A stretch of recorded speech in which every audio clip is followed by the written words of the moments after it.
Hello everyone, welcome back. आज हम लोग एक नए टॉपिक पे डिस्कशन स्टार्ट करेंगे और जो हमारा नया टॉपिक है that is reproduction in plant. So let's start. Reproduction in plant start करने से पहले कुछ ऐसे बेसिक चीज़ें हैं जिनको डिस्कस कर लेते हैं।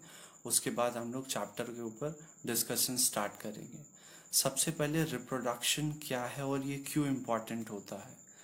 रिप्रोडक्शन एक ऐसा प्रोसेस है, एक बायोलॉजिकल प्रोसेस है जिसके थ्रू जितने भी लिविंग ऑर्गेनिजम्स हैं वो अपने न्यू ऑफस्प्रिंग प्रोड्यूस करते हैं। और ये न्यू ऑफस्प्रिंग प्रोड्यूस करना इसलिए इसेंशियल इम्पॉर्टेंट होता है क्योंकि अगर कोई भी लिविंग ऑर्गेनिज्म रिप्रोडक्शन के थ्रू अपना ऑफस्प्रिंग नहीं प्रोड्यूस करेंगे तो उनका उस पर्टिकुलर स्पीसीज का लाइफ स्पैन जो इस अर्थ पे है वो एक लिमिटेड टाइम ड्यूरेशन का हो जाएगा और धीरे धीरे धीरे धीरे वो इस पर्टिकुलर स्पीसीज एग्जिस्ट नहीं करेंगी। सो रिप्रोडक्शन बहुत एसेंशियल प्रोसेस है। कंटिन्यूटी लाइफ का अर्थ पे, उस पर्टिकुलर स्पीसीज का अर्थ पे कंटिन्यूटी मेंटेन रखने के लिए रिप्रोडक्शन एक बहुत ही एसेंशियल प्रोसेस है। प्लांट के अंदर रिप्रोडक्शन दो टाइप का होता है, एक सेक्सुअल रिप्रोडक्शन और दूसरा asexual mode of reproduction. Asexual reproduction वो रिप्रोडक्शन होता है जिसमें न्यू ऑफस्प्रिंग फॉर्म होते हैं लेकिन इनके अंदर किसी भी तरह का गैमीट का फ्यूजन नहीं होता है। जितने भी ऑफस्प्रिंग फॉर्म होंगे वो यूनिपेरेंटल फॉर्म से जेनरेट होते हैं। इनमें मेल और गैमीट और फीमेल गैमीट का फ्यूजन नहीं होता है। दूसरा टाइप मोड ऑफ रिप्रोडक्शन है sexual mode of reproduction. Sexual mode of reproduction के केसेस में मेल और फीमेल गैमेट का फ्यूजन होना मस्ट होता है। अब हम लोग दोनों मोड ऑफ रिप्रोडक्शन को वन बाय वन डिस्कस करेंगे। First will talk about asexual mode of reproduction. Asexual mode of reproduction एक ऐसा मेथड है जिससे जो न्यू इंडिविजुअल फॉर्म होता है वो किसी भी मेथड से फॉर्म हो सकता है except fusion of gamete. Asexual mode of reproduction में गैमीट का फ्यूजन नहीं होता है। गैमीट के फ्यूजन ना होने की वजह से जो ये यूनिपेरेंटल फॉर्म से जो न्यू ऑफस्प्रिंग जनरेट होते हैं, न्यू ऑफस्प्रिंग फॉर्म होते हैं, इसके एडवांटेज और डिसएडवांटेज है। सबसे पहली बात, जो भी new offspring asexual mode of reproduction से फॉर्म होता है वो जेनेटिकली और मॉर्फोलॉजिकली सिमिलर होते हैं। सिमिलर होने की वजह से इनमें एक सबसे मेन और सबसे कॉमन डिसएडवांटेज इसका ये होता है कि ये एक पर्टिकुलर टेम्परेचर, पर्टिकुलर क्लाइमेट में ही ग्रो कर सकते हैं। इनके पास टेंडेंसी नहीं होती है कि ये डिफरेंट कंडीशन को अडेप्ट करके खुद को वहाँ पे ग्रो कर पाए क्योंकि इनके जीन्स में वेरिएशन नहीं होता है। और जब सिमिलर जीन्स होते हैं तो एक पर्टिकुलर एनवायरनमेंट और क्लाइमेट में ही प्रोड्यूस हो सकते हैं। और जो भी एसेक्सुअल मोड ऑफ रिप्रोडक्शन से प्लांट ग्रो करते हैं, जो new offspring, new individual form होते हैं, उनको हम लोग क्लोन बोलते हैं। और इस ईच मेंबर ऑफ क्लोन को, जो पर्टिकुलर एक मेंबर होता है, उसको रैमेट बोलते हैं। हायर क्लास में अगर हम लोग एसेक्सुअल मोड ऑफ रिप्रोडक्शन देखें तो ये मेनली दो टाइप का होता है। फर्स्ट इज एगैमोस्पर्मी और दूसरा वेजिटेटिव प्रोपोगेशन। एगैमोस्पर्मी ये एक एसेक्सुअल मोड ऑफ रिप्रोडक्शन का टाइप होता है जिसके अंदर एम्ब्रियो और सीड्स के फॉर्मेशन तो होते हैं लेकिन इसमें कोई भी फ्यूजन ऑफ गैमीट, गैमीटोजेनेसिस जैसे प्रोसेस नहीं होता है। एगैमोस्पर्मी मेनली तीन टाइप का होता है। The first one is adventive embryony, second one is recurrent agamospermy and the third one is non recurrent agamospermy. अब इन तीनों को एक एक करके हम लोग देखते हैं, डिस्कस करते हैं। इससे डिस्कस करने से पहले एनसीईआरटी में ये डायग्राम दिया हुआ है। This is the method of vegetative propagations. Angiosperm के प्लांट्स में डिफरेंट में जो वेजिटेटिव प्रोपोगेशंस होते हैं उनके हैं। पोटैटो में आइस जो प्रेजेंट होता है, इसके थ्रू वेजिटेटिव प्रोपोगेशन होता है। और जिंजर के अंदर राइजोम्स प्रेजेंट होते हैं, ब्रायोफाइलम्स के लीफ के नॉचेस प्रेजेंट होते हैं, जहाँ से नए एडवेंटियस बर्ड अराइज होते हैं and it give rise to a new Bryophyllum plant. इसी तरह से वाटर हाइकेंथ में, जिसको टेरर ऑफ बंगाल भी बोलते हैं, इसके अंदर ऑफसेट के through asexual mode of reproduction होता है। जब एम्ब्रियो डायरेक्ट किसी भी डिप्लॉयड स्पोरोफिटिक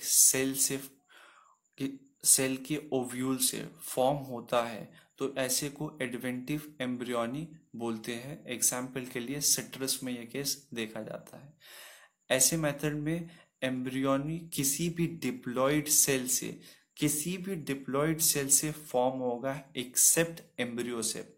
मतलब एम्ब्रियोसेक के अलावा जितने भी डिप्लॉयड सेल्स है उसमें से किसी भी डिप्लॉयड सेल से अगर फॉर्म हो रहा है तो ऐसे को हम लोग एडवेंटिस एम्ब्रियोनी के अंडर पढ़ते हैं।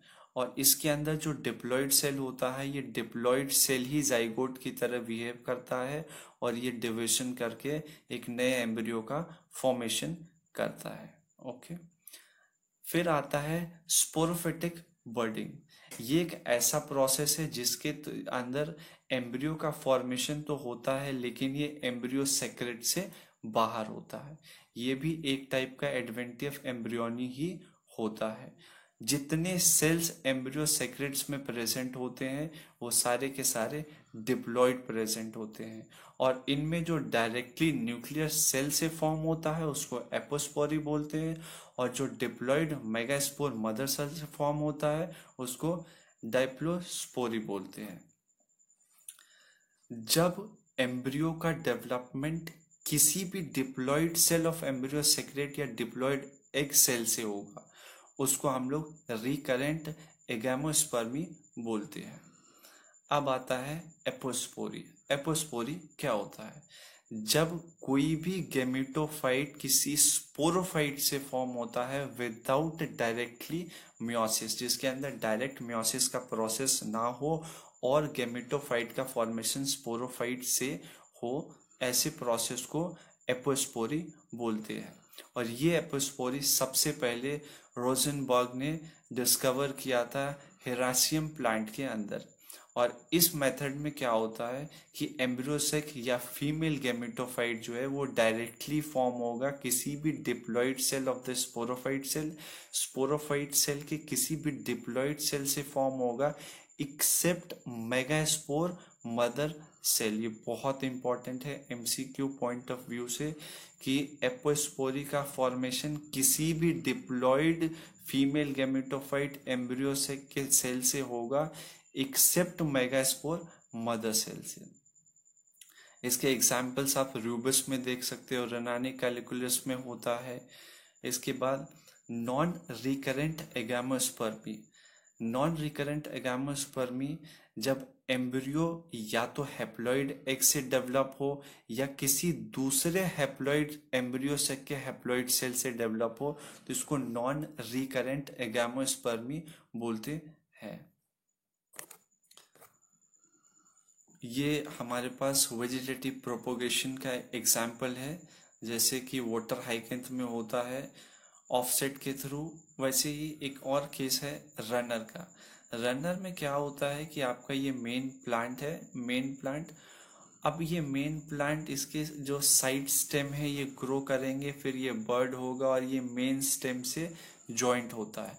अब ये मेन स्टेम से जॉइंट है, फिर जहाँ पे बर्ड फॉर्म हुआ उसके नीचे रूट का फॉर्मेशन होगा और धीरे धीरे धीरे धीरे ये प्लांट नया फॉर्म हो जाएगा।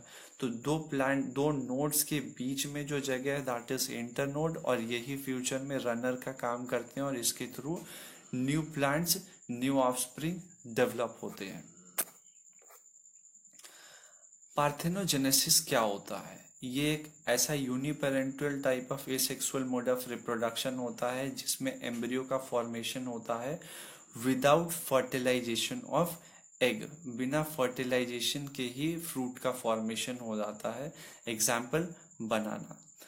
अगर दोनों गैमेटोफाइट और स्पोरोफाइट डिप्लॉयड है, पार्थेनोजेनेसिस के केस में भी और एपोगेमी के केस में भी। तो ऐसे कंडीशन में हम इनको diploid parthenogenesis and diploid apogamy बोलते हैं।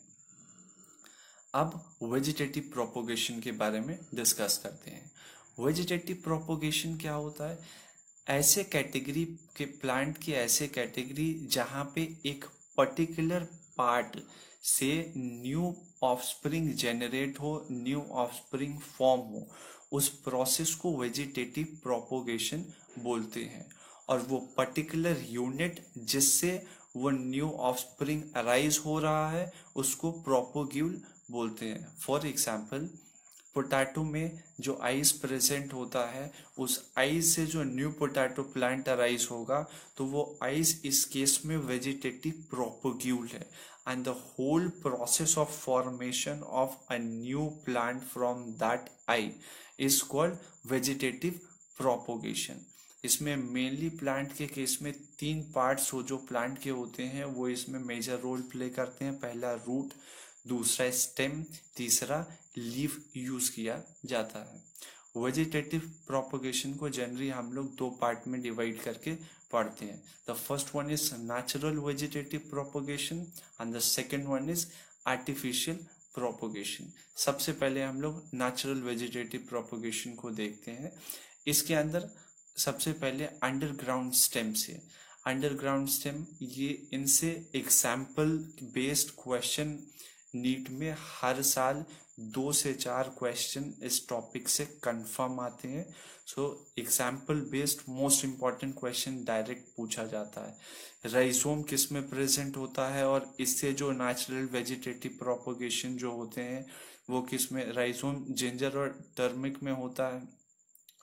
उसके बाद ट्यूबर से क्वेश्चंस आते हैं जो पोटैटो है, हेलिकेंथर ट्यूबरोसिस है। सकर से क्वेश्चंस आते हैं जो कि मिंट में प्रेजेंट होता है प्रोसेस।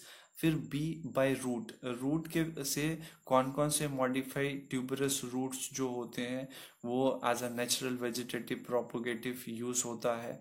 तो इसमें स्वीट पोटैटो, एस्पारगस, डहेलिया, इन सबको वेजिटेटिवली जो है यूज किया जाता है।